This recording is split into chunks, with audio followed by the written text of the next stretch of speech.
Hey, we are 0 episodes at this point away from finale night. This episode was, might I say, lame, boring, annoying, pointless, stupid. Before we talk about this episode, I did not recap eviction night last week, so I'm gonna rewind to that per usual. But before I do a rewind, don't forget to subscribe to my channel. Even though Big Brother's ending, that does not mean my videos are ending. I'm just starting Bachelorette. I'm just right smack in the middle of Dance with the Stars. I will be starting some cooking videos soon. So if you like to cook or want to learn to cook something, let me know in the comments below. I'll be checking and I will cook something for you.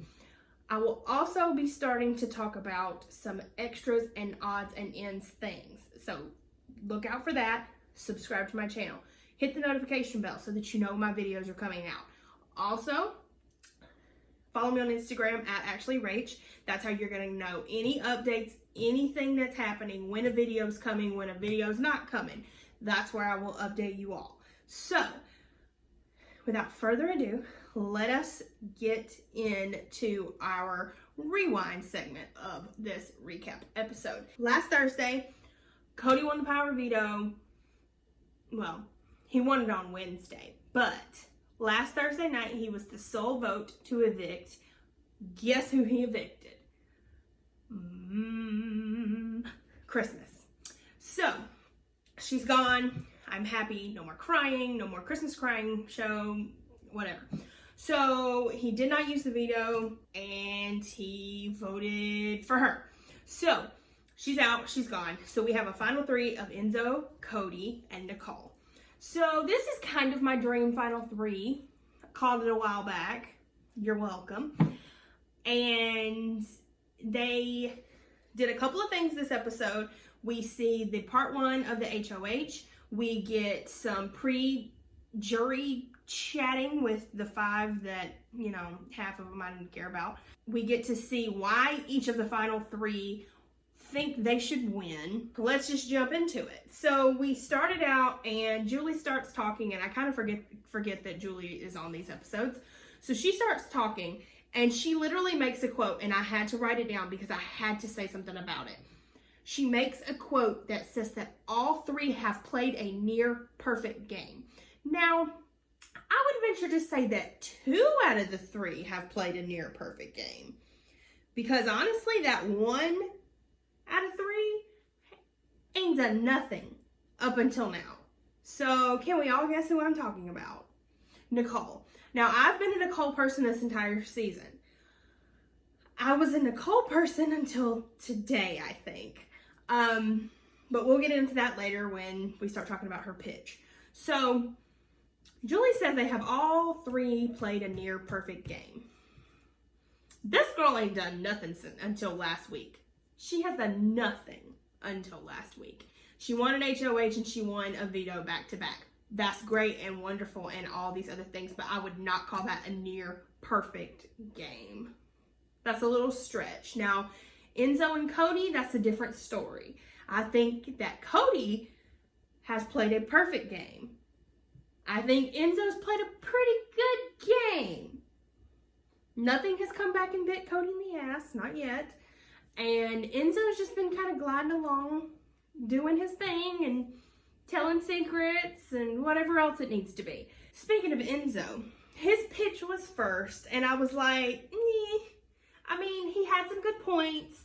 He has played a good game. I'm not going to take that away from him. But I do not think that he should win. I'm not interested in him winning. I don't think he deserves to win. He has played a great social game. His competitions, on the other hand, have not been so great, but he has won a couple. But his pitch is just kind of meh to me. Like, I do not think he deserves to win. Cody's pitch. Y'all, we're looking at our winner. I mean, come on. Like, if he doesn't win, like, I'm obviously going to be upset. But if he doesn't win, I'm going to be shocked. And the jury better have a damn good reason as to why they didn't pick him. Seriously. Because he has literally played like 99.9% of a flawless game. Like, can we at least just agree on that? I mean, he may not be your favorite person. He may have gotten your favorite people out. Can we all at least agree that he's played a near flawless game? Just humor me. Like, look at all the things that he's won. He's won most of the competitions. His social game is crazy. What? Come on. Jury management, I think, is fairly good. I think the only thing that is going to get him, and they said it on the pre-jury chat tonight, is that if they start comparing notes, they're going to see that he dipped into everywhere. But that's something that was previously known. Everybody knew it. Everybody knew that he was working with everybody. Hell, there were even wall yellers that said that he and Nicole were working together. And guess what? They're at the end. Like, they let them skate right by. Come on. Like, he deserves it. 110% deserves it. And you will never not hear me say that. Okay. Nicole's pitch.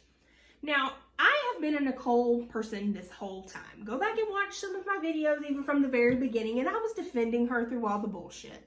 Now, I like Nicole, but this season, Nicole just turned me off like just that quick.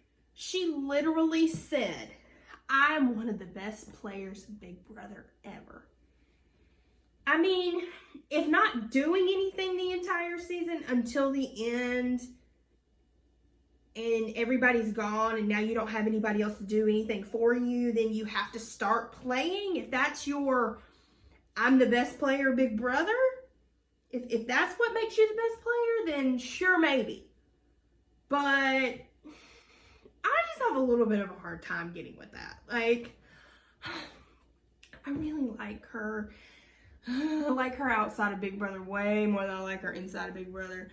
But it just... She's not even close. Not even a little bit. Not even a little bit. After all of their pitches, the pre-jury has a chat, a video chat, a Zoom call, whatever you want to call it. And they were all talking together. So pre-jury is Keesha, Nicole, Janelle, Kaysar, and Bayleigh.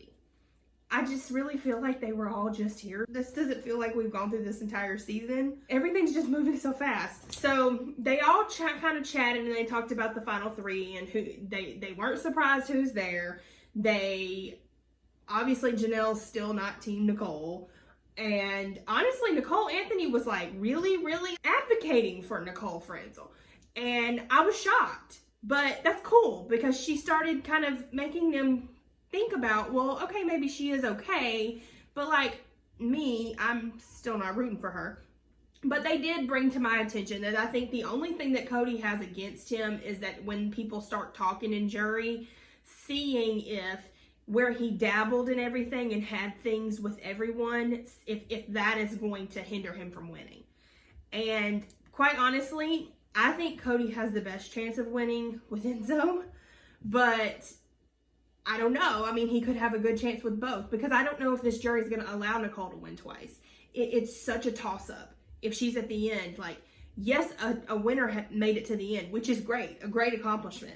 But is she actually going to have votes for her to win? I don't know. Like, she's kind of stepped on a lot of people's toes this season, so I don't really know what's going to happen.